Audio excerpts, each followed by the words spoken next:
What's going on, everybody? You're tuning in to BottomLineSports.net, serving up deeper insight on everything sports. The morning after the Miami Heat put away the Thunder in the NBA Finals on June 22nd and won their second NBA championship, Mavericks owner Mark Cuban, who watched his team deny LeBron in last year's finals, joined ESPN's First Take to have a debate with sports talking head Skip Bayless. This epic meeting materialized after a back-and-forth battle between the two on Twitter. It got a lot of attention across the nation, with a lot of people finally getting what they've wanted for a long time. Skip Bayless getting absolutely blasted like RoboCop did before he became RoboCop. I was happy to see Skip get annihilated along with every other sports fan. However, I didn't agree with everything Cuban had to say. Now, first off, Cuban said sports writers and sports media as a whole talk in complete generalities. We don't ever use facts. We don't ever use substance. Basically, we don't know what we're talking about.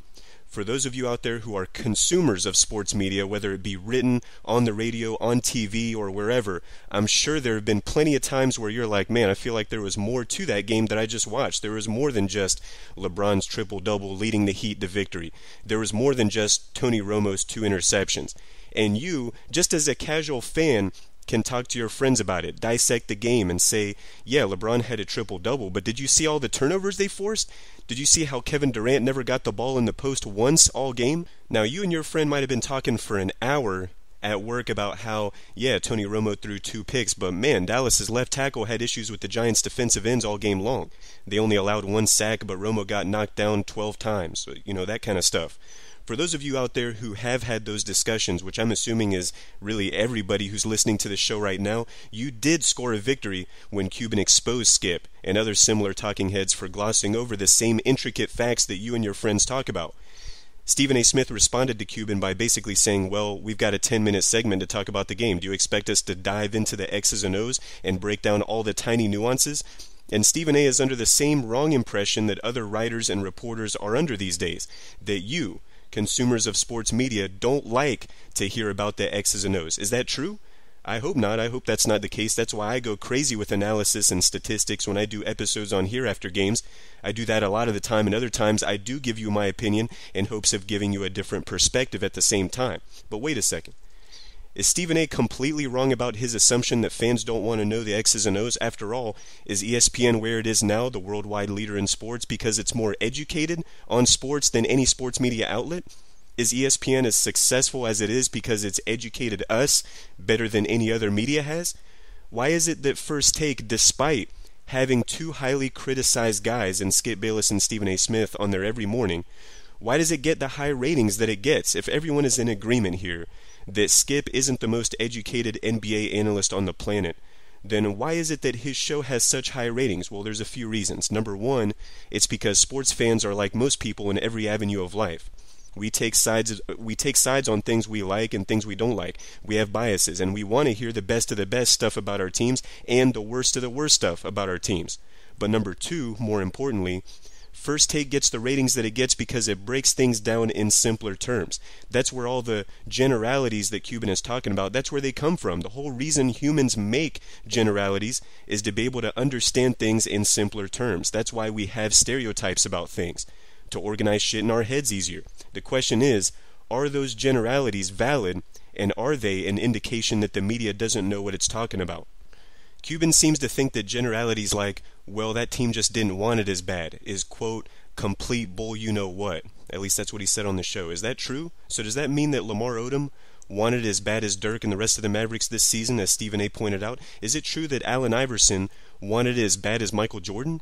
The same Iverson that famously said, come on, we're talking about practice. Not a game, not a game, not a game, practice.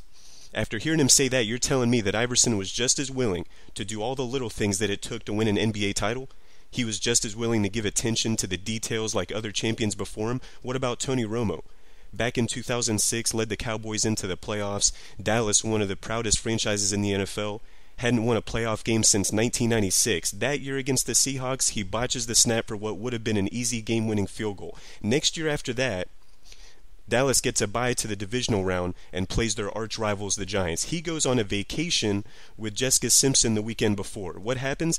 He throws an interception in the end zone to seal a Giants win. With that said, are you ready to seriously make an argument with me that Romo wanted it just as bad as any quarterback in those playoffs? Come on, people. Come on. I'm actually going to use that game as an example of why Cuban was wrong about something else in just a second, but come on. To say that every player wants it just as bad as every other player is a slap in the face to all the Jerry Rices of the world, who were noted by others as having unparalleled work ethic. That's one of the main reasons we watch sports to begin with. It's an arena of desire. It's one of the only places in the world where desire is most evident. I agree with Stephen A. when he explained to Cuban that when the media talks about players wanting it more, sometimes, not all the time, but sometimes it speaks to a level of desperation that one may have to succeed. In Iverson's case, Romo's case, and yes, LeBron's case last year in the finals, there was no sign of that desperation, and there's signs of that every time we watch a game.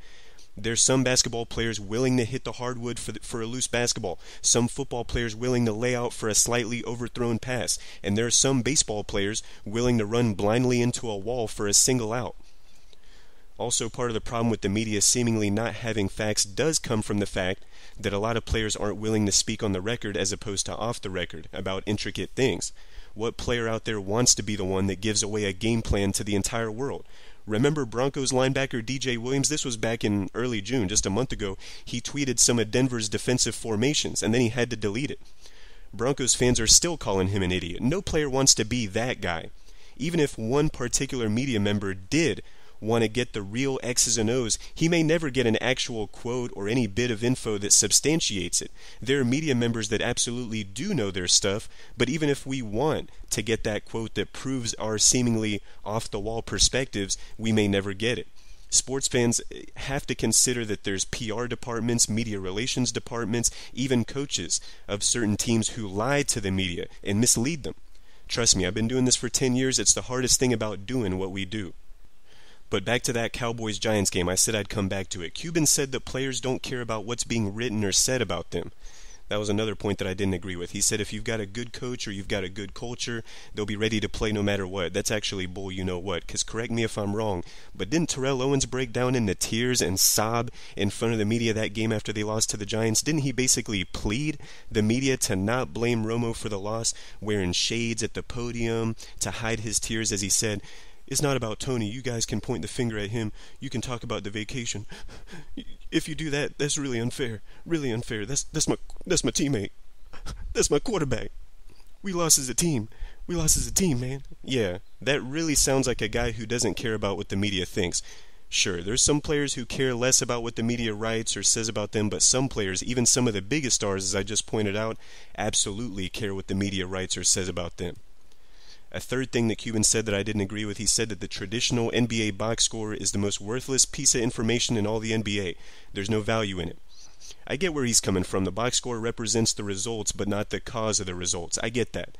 And I thought it was awesome how earlier in the debate, Cuban pointed out some of those causes for LeBron's poor performance in last year's finals. He said that the Mavericks had 6 or 7 different matchups in their zone defense. They played man-to-man and had a variety of different switches. He said they knew 90% of LeBron's shots were going to come from the left-hand side.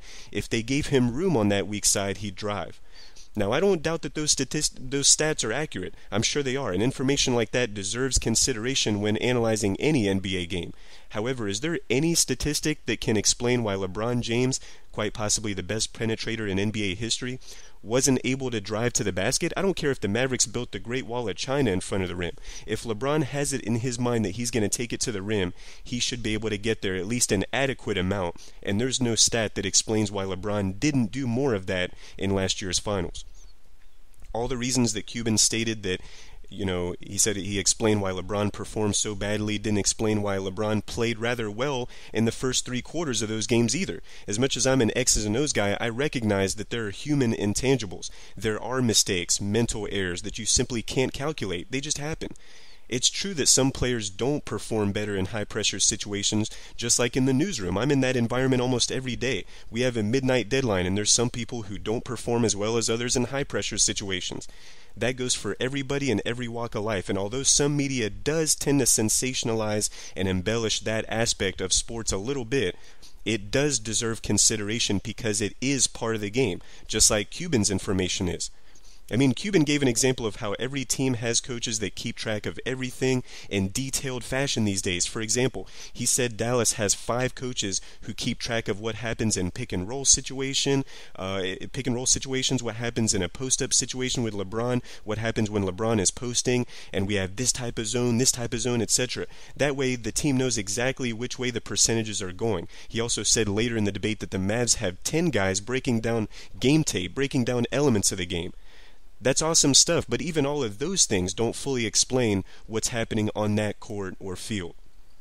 To wrap things up here, I agree with a lot of the things that Cuban said. I have a lot more respect for him after doing what he did. I thought it was hilarious watching Skip out on all the questions that Cuban was asking him, but hey, we all knew that Skip really wasn't an expert, but it was fun watching Cuban make that official for everyone.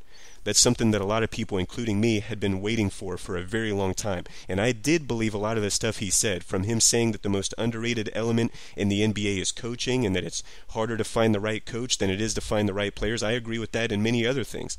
But the bottom line is, even former players who are analysts from every sport, whether it's NBA, NFL, or whatever, even analysts who are former players like Charles Barkley, Magic Johnson, etc., even they don't explain things in the same way that Cuban tried to explain. And there's a reason for that. They're sitting in a chair looking into the camera at us, explaining things in simpler terms. Not like Skip Bayless, okay? But those guys, some of them who are former greats, they more often than not do break things down in terms of how you see it in the box score. That's because their careers depended on production and results. For any team, that's also what it comes down to, production and results. Now, should certain media outlets do a better job of explaining why a particular team or player is struggling? Yeah, for sure, no doubt about it. But as much as Cuban tried to highlight the cause, it's the results that will always dominate sports media, and rightfully so, because coaches and players aren't being paid based on how well they put their teams in a position to succeed, like Cuban was explaining. They're being paid based on whether they do succeed. Thanks for tuning in to BottomLineSports.net with me, Talal Masri. Make sure to visit the new Facebook wall for Bottom Line Sports. You can find me on Twitter @TSunSports. Please make sure to make your voice heard and leave a comment. That's it for today. I'm out.